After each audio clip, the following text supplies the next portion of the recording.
Ben McKee, Patrick Brown, Go Vols 247 here on West End, a.k.a. Neyland West, as Tennessee beats Vanderbilt 56-0 to secure its first 10-win season since 2007, its first 10-win regular season since 2003, and who would have thought after last week's performance in Columbia that it would have been because of the defense. Right. I mean, the best way to bounce back from giving up 63 points in a game is to give up 0. And that's what Tennessee did tonight. Defensively, flew around, played with a lot more juice. They were a lot more sound. Not a lot of the little mental mistakes that you saw last week. And Tennessee was able to keep everything in front of them. They didn't give up a lot of big plays. And you pitch a shutout, that's a great way to bounce back from what happened last week. It was bad. It hurt. It took the defense a little while to get over it. But with some new guys in the secondary, with some guys out, this group was able to get the job done and make this an easy win. Yeah, and from the Vanderbilt perspective, it's a little weird that they didn't run Mike Wright more, but that's for the 15 Vanderbilt fans to be upset about and question. But for Tennessee, on top of the defense, it was really a collective effort, and really all three phases clicking at the same time. Wasn't perfect football from Joe Milton, but did play well, did not turn the football over.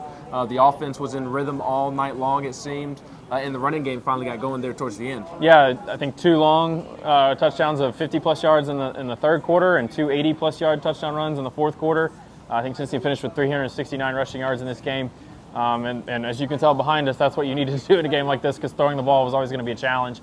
I thought Tennessee did a great job of taking the ball first. Because of the weather, that was a weather-aided decision. Tennessee came out and got the perfect start going. Any lingering hangover effect on the sideline or even in the stands, when you see a big long pass like that from Joe Milton to Jalen Hyatt on the third play, that gets you going. Gets you excited and gets the game going, and Tennessee was able to sort of dominate from there. But and you didn't mention special teams. That was the other side. I was about D. Williams finally broke a long touchdown run. He is not hurt. That was a fake injury celebration.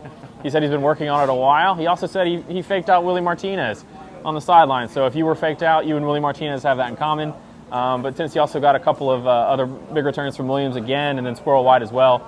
And a really complete all-around performance for this team tonight. Yeah, and also forced a fumble on a fake punt, which is probably the most Vanderbilt football play of all time, where the punter is running for his life and picks up the first down, but ends up fumbling. So special teams was terrific tonight as well. And then the other big storyline, supposedly, I think it's kind of being made a bigger deal than what it probably was, but this questioning of the culture outside of the program. Yeah, it was probably easy to think that Tennessee may have a letdown because everything was lost last week in Columbia, but they were playing for a 10-win season. Josh Heupel made that clear postgame. Yeah, he was almost defiant after the game, talking. He kind of had a word for the haters. I don't know if those haters were some in the Tennessee fan base or some of the talking heads out there. Kirk Herbstreit came out and made it sound like Tennessee was in shambles and was going to lose this game. And he wasn't the only one that picked Tennessee to lose tonight. So, I guess that stemmed from all the rumors about Jeremy Banks, who was back tonight, played really well. He was, if he's the energy guy on the defense, they had that back with him in the lineup making plays.